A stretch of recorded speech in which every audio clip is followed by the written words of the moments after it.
monde, alors aujourd'hui je vais vous montrer ma recette de la sauce bolognaise. Donc c'est une sauce qu'on peut utiliser dans beaucoup de préparations pour les lasagnes, pour des pizzas, pour manger avec des pâtes.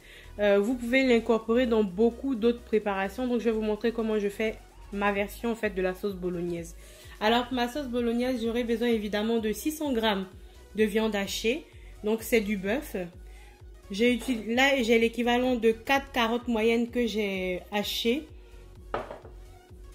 L'équivalent de 3 oignons moyens que j'ai déjà découpés. L'équivalent d'un gros poivron que j'ai déjà découpé aussi. Donc, en épices, je vais utiliser ici. Donc, là, j'ai une cuillère à soupe d'ail semoule. Ici, j'ai une cuillère à café de basilic. Une cuillère à café d'origan et une cuillère à soupe de mon mix persil, ciboulette, ail séché. En plus de ces ingrédients, je vais utiliser 500 ml de purée de tomates. Donc, vous pouvez aussi utiliser des tomates fraîches, mais il faut en fait qu'une fois que vous les réduisez, donc une fois que vous les rendez en purée, il faut que vous ayez l'équivalent de 500 ml en fait de matière pour pouvoir faire cette sauce. Donc, je vais utiliser aussi du poivre, du sel, 2 morceaux de carreaux de sucre, un cube bouillon de poulet et mon dernier ingrédient, c'est 10 centilitres de vin rouge. Alors, je vous invite à me suivre pour la cuisson. Nous allons procéder à la cuisson de notre sauce bolognaise.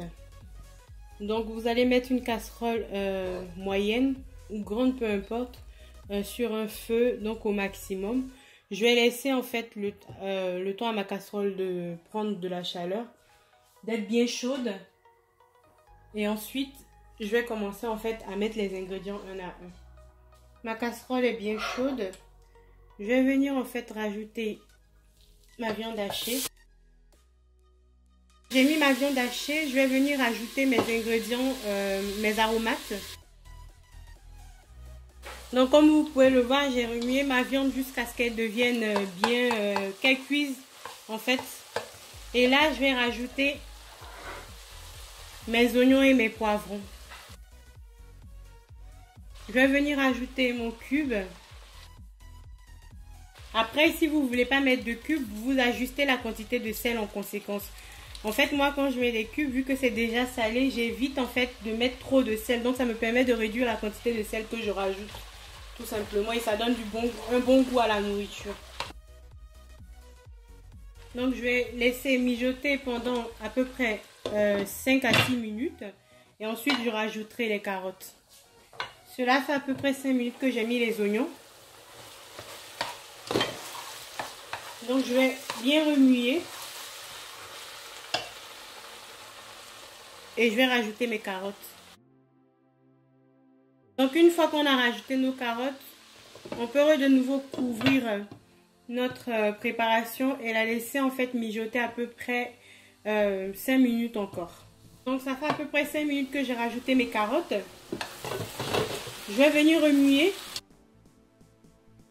Et je vais de nouveau en fait laisser ma préparation mijoter pendant 5 minutes supplémentaires. Donc nos 5 minutes de mijotage sont écoulées. À ce stade-là, nous allons venir ajouter nos 500 ml de purée de tomates.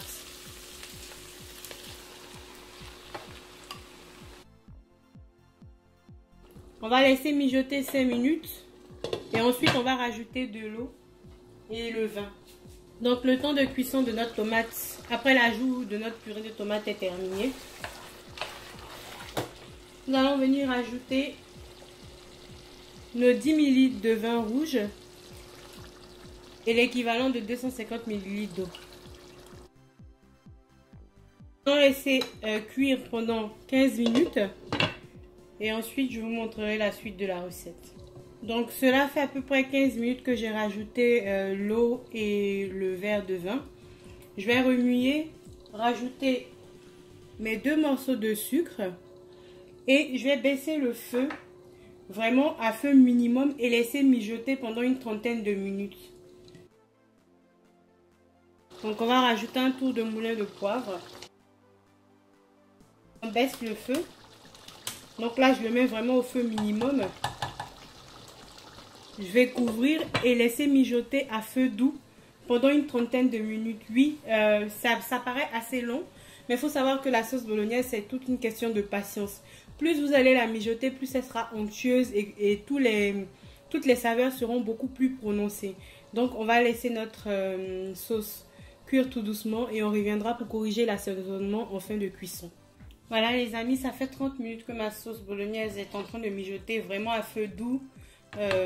Au feu vraiment le minimum que vous pouvez mettre sur votre gazinière.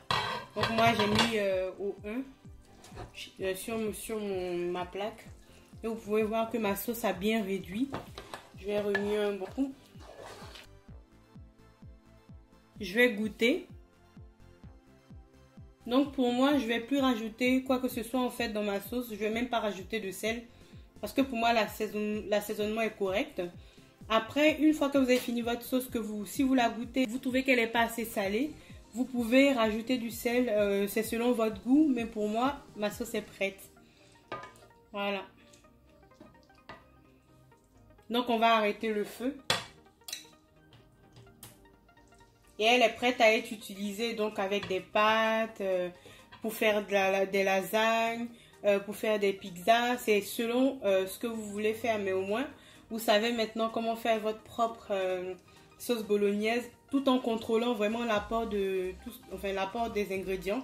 Vous n'avez pas besoin de conservateur ni rien du tout. Ça vous permet aussi en fait de contrôler l'apport de matière grasse. Si vous avez bien remarqué, j'ai fait ma sauce bolognaise sans aucune matière grasse. Le gras, donc l'huile que vous voyez dessus, c'est vraiment uniquement en fait ce que ma viande a rejeté. J'ai rien rajouté comme matière grasse et je pense que c'est déjà pas mal. Voilà. Voilà les amis, ma sauce bolognaise fait maison.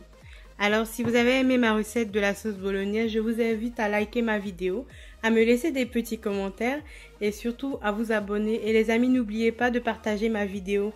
Je vous remercie beaucoup de me suivre, de regarder mes recettes et je vous dis à bientôt pour de prochaines vidéos.